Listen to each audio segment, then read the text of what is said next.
Top quality और consistent performance के लिए सिर्फ सिल्वर पंप नाम याद रखना।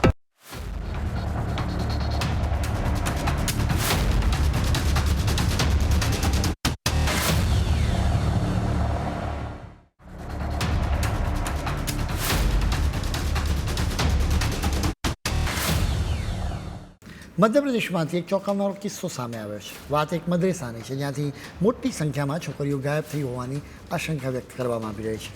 અનેક સવાલો ઊભા થઈ રહ્યા છે, જેમ કે આ છોકરીઓ કોણ હતી અને ક્યાં ગઈ. મધ્યપ્રદેશના બાળ અધિકારી સંરક્ષણ પંચને બાતમી મળી કે રાજ્યના મંદસૌર જિલ્લાના બાદાખેડી ગામની મદ્રેસામાં કંઈક ગરબડ છે. સ્વાભાવિક રીતે પંચે આ મામલે તપાસ કરવાનું નક્કી કર્યું. આ ગામની મદ્રેસાના જ પરિસરમાં મોઇના ગર્લ્સ સ્કૂલ ચાલતી હતી. અહીં પગ મૂકતાની સાથે જ પંચને બધી ગરબડો સામે દેખાવા લાગી. આ સ્કૂલને આમ તો મધ્યપ્રદેશ શિક્ષણ બોર્ડ તરફથી ધોરણ 6 થી 8ના જ વર્ગો ચલાવવા માટે મંજૂરી મળી હતી. મદ્રેસાએ મંજૂરી વિના જ બીજા વર્ગો પણ શરૂ કરી દીધા હતા. તપાસ અધિકારીઓને આ સ્કૂલમાંથી ધોરણ 3 થી 12ના વર્ગોના પાઠ્યપુસ્તકો મળી આવ્યા. એટલું નહીં, એની નોટ્સ પણ મળી આવી. હવે સ્વાભાવિક વાત છે કે અહીં ધોરણ 3 થી 12 સુધી ભણાવવામાં આવતું હોય તો જ આ પાઠ્યપુસ્તકો હોય અને નોટ્સ હોય. સૌથી ગંભીર વાત તો એ હતી કે અહીં ભણતી છોકરીઓને સંખ્યાને લઈને રહી. સરકારી ઓનલાઈન પોર્ટલ પર માત્ર 37 છોકરીઓનું રજિસ્ટ્રેશન કરવામાં આવ્યું હતું. એટલે કે સરકારી ચોપડા મુજબ તો આ સ્કૂલમાં 37 છોકરીઓ જ ભણી રહી છે. હવે જ્યારે તપાસ અધિકારીઓએ સ્કૂલનું રજિસ્ટર ફોર્મ ફોડ્યું ને તો તેઓ ચોંકી ગયા, કેમ કે એમાં 71 છોકરીઓના નામ લખેલા હતા. હજી પણ આ વાત અહીં પૂરી થતી નથી.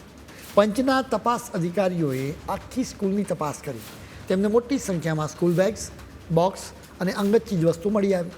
એ બધી વસ્તુઓ પરથી આ તપાસ અધિકારીઓએ અંદાજ કાઢ્યો કે અહીં ઓછામાં ઓછા 100થી વધારે છોકરીઓના પુરાવા હોવા જોઈએ, કેમ કે દરેક સ્કૂલ બેગ પર ચોક્કસ નામ હતું.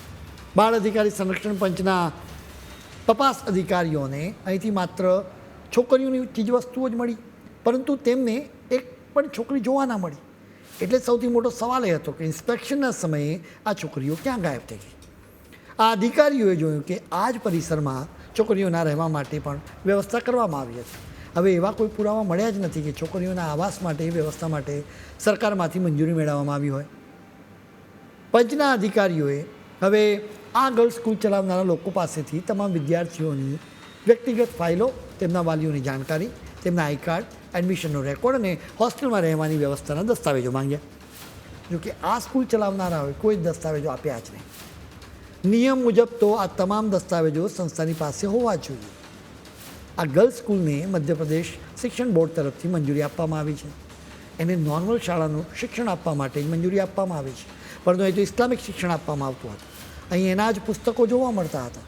ઇન્સ્પેક્શનના સમયે અધિકારીઓએ આ સ્કૂલ ચલાવનારા લોકોને અનેક સવાલો પૂછ્યા, પરંતુ એક પણ સવાલનો યોગ્ય જવાબ મળ્યો જ નહીં. એ પણ માહિતી આપવામાં ન આવી કે આ સંસ્થાનું મેનેજમેન્ટ ખરેખર કોણ ચલાવી રહ્યું છે, એના આચાર્ય કોણ છે, આ સંસ્થાની સંચાલન સમિતિમાં કોણ કોણ છે, એની કોઈ જ માહિતી આપવામાં ન આવી. આ ગર્લ્સ સ્કૂલમાં કામ કરનારા લોકોમાંથી કોઈનું પણ પોલીસ વેરિફિકેશન કરવામાં નહોતું આવ્યું. આ ઇન્સ્પેક્શન દરમિયાન સૌથી ચોંકાવનારી વાત તો એ બની કે બિલ્ડિંગના ઉપરના માળે 10 રૂમ બંધ હતા. પંચના અધિકારીઓએ એ રૂમ્સને ખોલવા માટે સ્કૂલના લોકોને અનેક વખત કહ્યું, એમ છતાં એ રૂમ્સ ખોલવામાં જ ન આવે. એટલે જ બાળ અધિકાર સંરક્ષણ પંચના અધિકારીઓએ કહ્યું કે કંઈક તો ગરબડ હશે, તો જ એ રૂમ્સ ખોલવામાં નહીં આવ્યા હોય. પંચના અધિકારીઓને એવી પણ આશંકા છે કે માનવ તસ્કરી કરીને આ બાળકીઓને અહીં લાવવામાં આવી હોઈ શકે. એટલે જ હવે માત્ર શૈક્ષણિક માન્યતા એંગલથી જ નહીં, પરંતુ બધા જ એંગલથી પૂરેપૂરી તપાસ કરવામાં આવશે. આખરે તો સત્ય બહાર આવશે એ જરૂરી છે. આ તો માત્ર એક મદ્રેસાની વાત છે, પરંતુ આખા દેશમાં રહેલા મદ્રેસાઓની તપાસ થવી જોઈએ, જેથી આવી છોકરીઓની જિંદગી બચાવી શકાય.